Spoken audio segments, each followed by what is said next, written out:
provocation. Simplement, le problème, c'est que c'est pas la première, c'est pas la dernière. Et le problème, c'est que ça s'inscrit sur fond de tentatives, et là je rejoins mes camarades, d'obtenir l'arme atomique en dépit de la signature qui fut et qui reste à ce jour, celle de l'Iran, de respect du traité de non-prolifération. Moi j'ai l'impression d'être 5 ans en arrière, on est en décembre 2002, et ce genre de discours que vous tenez avec quelques nuances tous les trois, on vous a, entendu très souvent avant la guerre en Irak, pendant et juste après, pour accréditer et donner une légitimation politique, philosophique même, et sociologique de cette guerre. La grande réussite du lavage de cerveau en toute liberté dans les démocraties libérales, c'est d'obtenir sans violence ce que les États totalitaires obtiennent à coups de bâton. Rappelez-vous les fausses fioles d'anthrax, rappelez-vous tout ça. Bien sûr, Aloni, vous oubliez tout ça. N'oubliez pas l'histoire récente.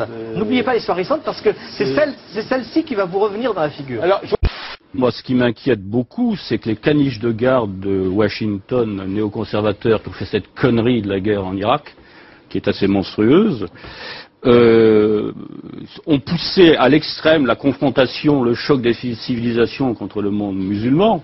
J'ai pas plus de goût pour le monde musulman que le monde chrétien, mais je m'inquiète beaucoup de ceux qui sont prêts pour empêcher l'Iran d'avoir une bombe atomique, de lui foutre une bombe atomique sur la gueule. On a vu ça à Nagasaki après Hiroshima.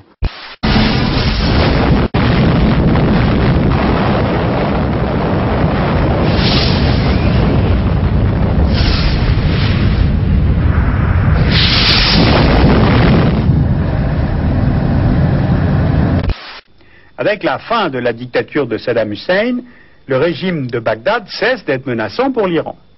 Mais s'installe à la place un régime là aussi favorable aux intérêts américains et qui permettra à terme la présence de bases militaires américaines. Donc notre carte le montre bien, l'Iran est encerclé par des pays désormais proches des intérêts américains. Si ce président nous envoie faire la guerre en Iran dans les 2 prochaines années,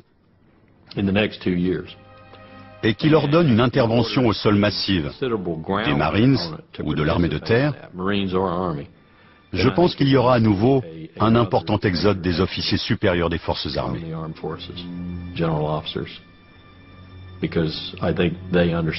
Parce que je crois qu'ils savent quelle erreur colossale ce serait de prendre une telle décision et combien cela nous rapprocherait de la 3e ou la 4e guerre mondiale.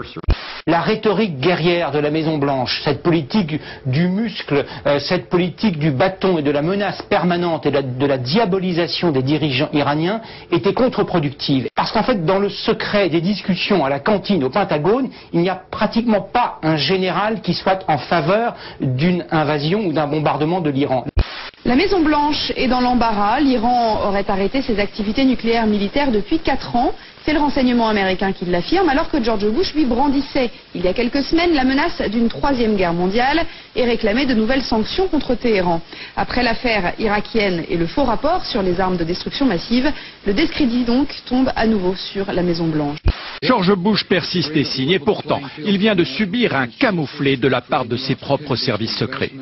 Une synthèse regroupant les analyses de 16 agences de renseignement conclut, je cite, « Nous jugeons avec un haut degré de confiance qu'à l'automne 2003, Téhéran a arrêté